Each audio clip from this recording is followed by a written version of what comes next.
بله تماشاوانین هیجا ام الاستوديو بردوام كان سعد خالد جيجري سكرتاري حزب زحمة كيشين كردستاني ميواني منه بخيراتي كيك سعد كيك سعد نها جنين بلاس خار نو نرى سكرتاري قشتيان تبين يقرتي لا عراقي دبيجي مزنترين اصلا قيل پیش كفتنا حريمة كردستاني آلوزيين كون هاد نابينا بيدك ويانا كدان نرخاندنا تقر لسروي بقرم دست بكينا والله أبو قصية لجان يعني للايك دل خوش كره تو دبيني يعني نري بهسترين دزگايني ودولتي كيو اينا وآموشگاري كاني دبي بو هرمي كردستان بلام لا شتريش إنسان أصف أخوة أصف دخوا بوي كإما ملتشين لروي تاريخي زور زار يعني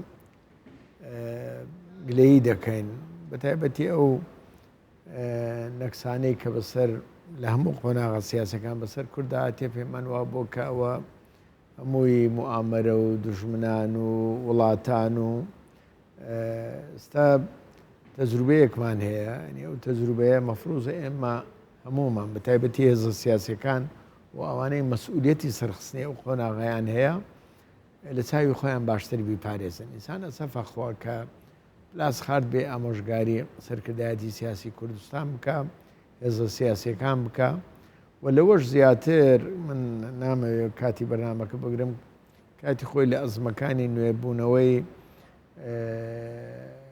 سەرۆکایەتی هەرێم کۆبوونەوەیەکرا لە هۆڵی مامۆستا سەعەد نوێنەری UN نوێنەری بەریتانیەکان فرانک بێکەر و نوێنەری ئەمریکا و کاتە ماکۆرک باوەڕ بکە ینی زۆر بە پەرۆشەوە باسی ئەوەیان کرد کە مامانە ئێوە ملەتێکن هەمیشە لە قۆناغا سیاسیە جیاجیاکان کە بەیەکەوە بووینە مەکسەبی گەورەتان بەدەستێناوە دەستکەوتی گەورەتان بەدەستێناوە موقعەتی هەرێمەکەتان بەهێزتر بووە بەڵام کە ناکۆچیتان هەبی گرژی هەبی ئالۆزی هەبی یەک ڕیز نەبن یەک خیتاب نەبن یەک ئارەزەی سیاسی نەبن ینی زۆر جار تووشی زەرەر و زیانی گەورە دەبن باشە کەکێ سعات یان نها مەسەلا پێدەکە پارتیا دموکراتا کوردستانی و یەکیتیان نیشتیمانی کوردستانی دوی واری دێژ هەر کەسی زێدەتر خودی ئەزمون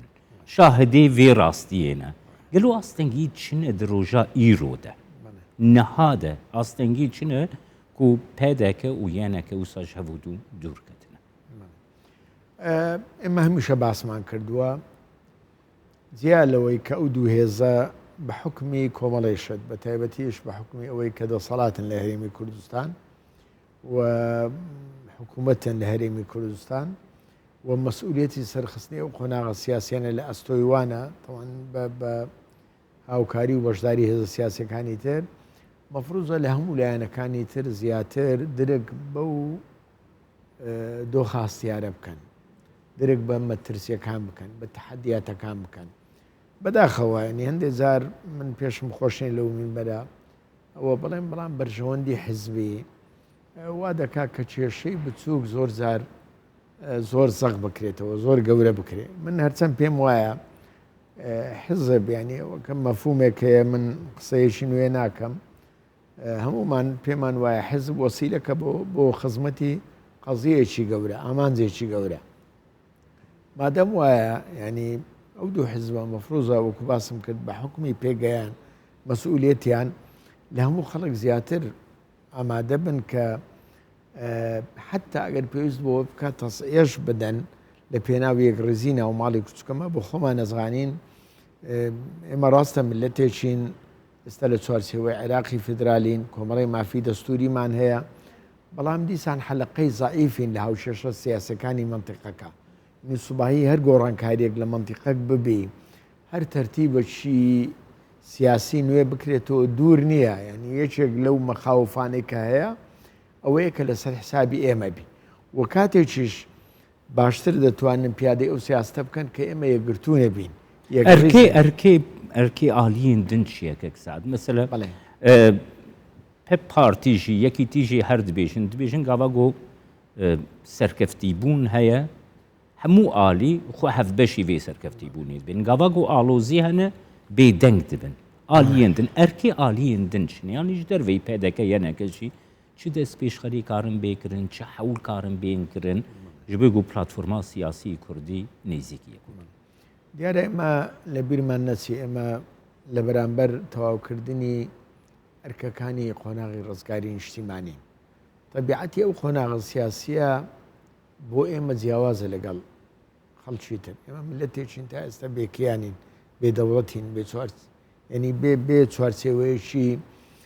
بۆیە بەڕاستی ئەرچی هەموو هێزە سیاسیەکانە حتا ئەوانەی معارەزەی ئەو حکوومەتەشن لەسەر ئاستی ناوەخۆ بەڵام سەبارەت بە پرسە نیشتیمانیەکان بە پرسە چارە نووسازەکان بەو پرسانێک کە پەیوەندی بە مافەکانی خەڵکی کوردستان وەیە بەڕاستی هەمیشە چوارچێوەیەک سەقفێک چەترێک خێمەیەک ئێمە هەمومان کۆ بکاتەوە طبیعیە ئێمە زۆر زاروتومان لەسەر ئاستی ناوەخۆ من معارەضەی ئەو دەسەڵاتم ئۆپۆزیسیۆنم ڕەخنە دەگرم لە چوارچێوەی مەشروعی سیاسی خۆم بەڵام ئەوەی پەیوەندی بە بەرژەوەندی کوردوەیە بەڕاستی مەفروزە هەمومان یەک گوتار بین یەک سیاست بین توور دەژبینی ینی پشتی پرۆسەی سیاسی لە عێراق پشتی عێراقی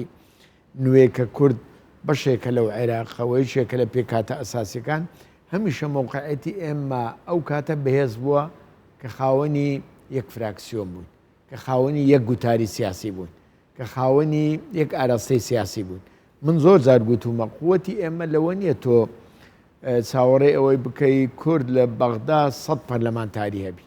با 50 پەرلەمانتاری هەوی بەڵام گرنگ ئەوەیە 50 پەرلەمانتارەکە بێک ئاراستەی سیاسی لە بەغدای بۆیە ئەرچی هێزەکانی ترە بەڕاستی لەو قەزایانەی کە پەیوەندی بە نیشتیمان هەیە بە ئایندەی قەزیەکە هەیە بە ئەزمموی هەرێمی کوردستان وەیە بە مافەکانی خەڵکی کوردستان وەیە وەکو متەفەڕیج حتا زۆر جار سیر نەکەن مثلا بۆ نمونە ئێمە هێزێکین سنجی خۆمان کاریگەری خۆمان باش دەزانین لە پرۆسی سیاسی بەڵام بە مەسئولێتی خۆمان زانیە بینەک لەوە پێش مبادرەکمان کرد بۆ ئەوی کۆتایی بۆ دۆخە سیاسی لە هەرێمی کوردستان بهێنرێ باشە ئەف ئەلوزیا سیاسی و لە حرێما کوردستانی هەیە چما ترسیە بۆ دەستکەفتە هەرێما کوردستانی پەیدا دکە هەم نافخۆی هەمژی لە بەغدا طبی باش بوو ئەو پرسیارەت کرد ئێستا فرسەتێکی باش هاتۆتە پێش لە دوای ئەوەی کە پرۆسی سیاسی لە عێراق ساڵێک تقریبن تووشی جۆرێک لە ڕکود و لە تەخیر بوون بوو ئێستا حکوومەتێک تەشکیل بووە ئەوەندەی ئێمە تێ بگەین ینی ئەوەندەی ئێمە معلوماتمانەبی و هەموو خەڵکیش دەزانی ئەو ڕێکەوتنی کە لە هەرێمی کوردستان کراوە لەگەڵ کابینەی نوێ لە عێراق دەلیڤەیەکی باشە فرسەتێکی باشە مەفروزە ئێمە ئیستفادە لەو فرسەتە بکەین بەڵام کاتێک دەتوانین استفادە لەو فرسەتە بکەین دێمەوە سەر قسەی جەنابەت کە ئێمە کێشەی ناوخۆمان نەبی کە ئێمە بە یەک تیم بچینە بەغدا بە یەک سیاست بچینە بەغدا ئینسان ئەسەفەخوا و خەڵکی کوردستان قەلیقە لەوەی کە ناوە وەفدی بە تایبەتیش ئەو دوو حیزبە لە بەغدان بە جیا یعنی ئەوە باوەڕ بکەن حتا یعنی ئەو شەرخە ئەو دەرزە لە نێو ماڵی کورد ئێمە دەبی بزانین زۆر جار نەحەزەکانی ئێمە بەرامبەرەکانی ئێمە سووی ئیسفادەی لێ دەکەن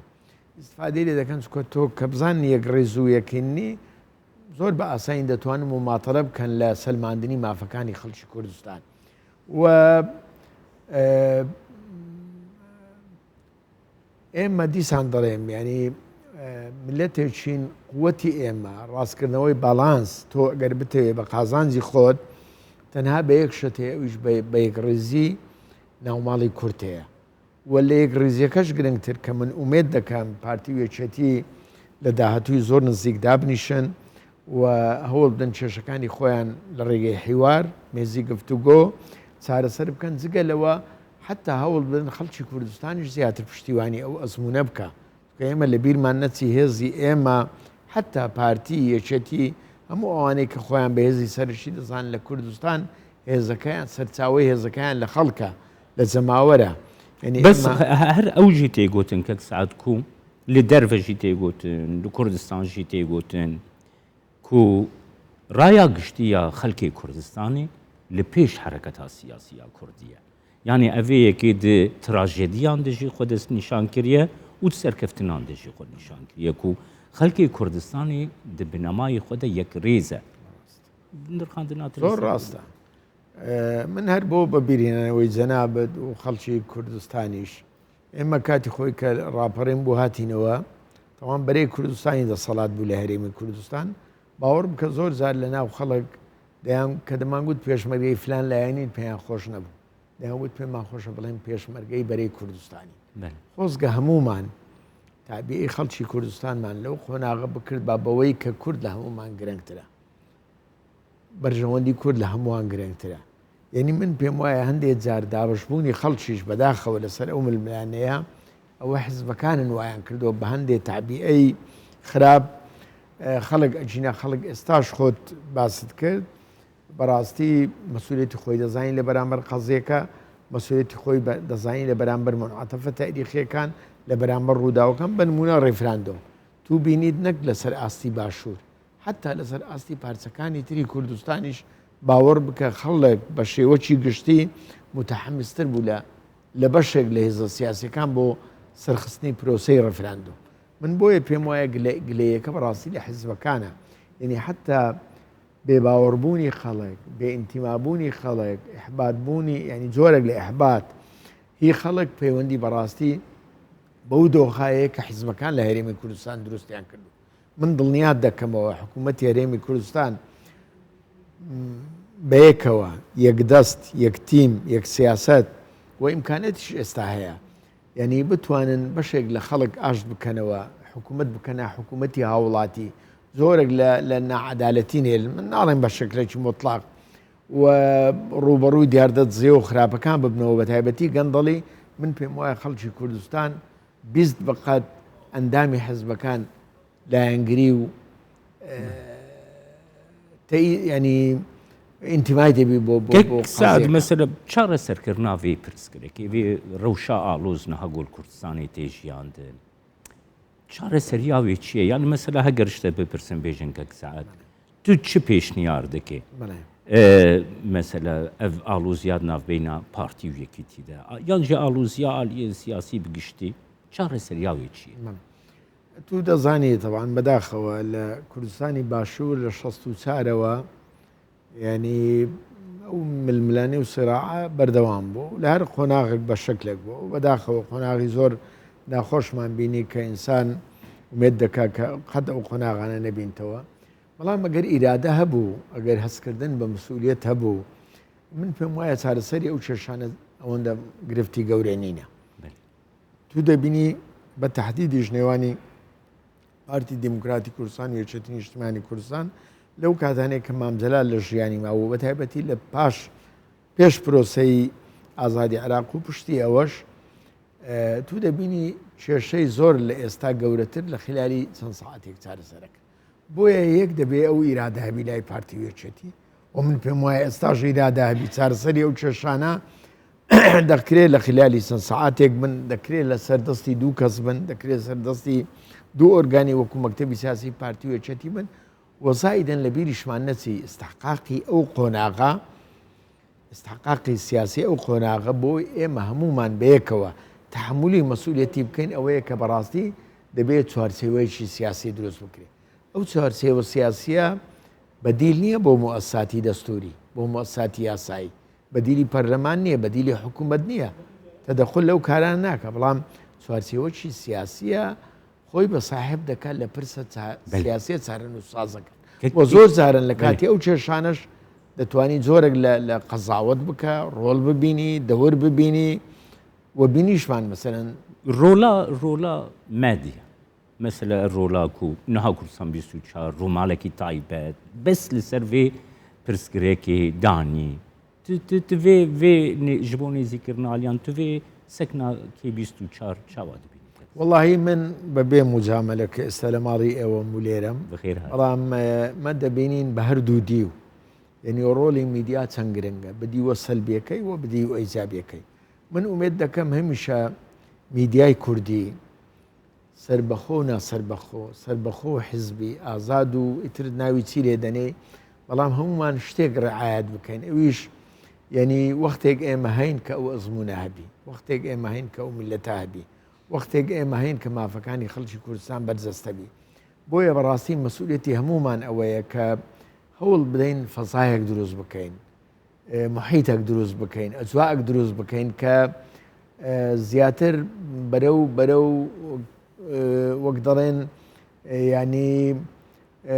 کەمبوونەوەی گرژیەکان بی ڕێخۆشکردن بی بۆ برایەتی بۆ تەبایی. بۆیە من ینی 10,000 دەستخۆشیتان لێ دەکەم و ئەوە مەسئولەتی هەموو ئەو کەناڵانەیە کە مەسئولەتی خۆیان دەزانن لە بەرامبەر قەزیەکە لە بەرامبەر میلەتەکە ئەوەیە کە بەڕاستی ئەو ڕۆڵە بژێڕن، یعنی هەوڵ نەدەن خلافەکان زەق بکەنەوە، کێشەکان زەق بکەنەوە. من لێش ناشارمەوە بەشێک لەو دۆخە سیاسیە خراپەی کە ئێستا لە کوردستان هەیە و خەڵک قەلیقە ڕۆڵی میدیا بە تایبەتی سۆشال میدیا تەوان بەداخەوە ڕۆڵشی یەکجار خراپی ئەوە من پێم وایە ئەرچی لە پێشەوە پارتی گەچێتیە کە ڕێگە نەدەن خەڵکی مەسئول لایەنی مەسئول عەفوم دەکەی ئەگەر بڵێم کەناڵی نامەسئول کە بێ وەکو گوتنی هین بکە لە ئاوی لێ ئەوە زۆر خراپە، چکە ئەوە خۆت دەزانی زۆر زاران تۆ دەبینی ئەعلام میدیا دەور دەبینی لەوەی شتێکی بچووک گەورە بکە، قەزەیەکی گەورەش وەکو گوتنی بچووک بکاتن. بۆیە دەستان خۆش بێت. سپاس دەکەم کەکەی سعد خالد جگرە سکرتەری پارتیا زەحمەتکێشین کوردستانی کۆتە میوانی.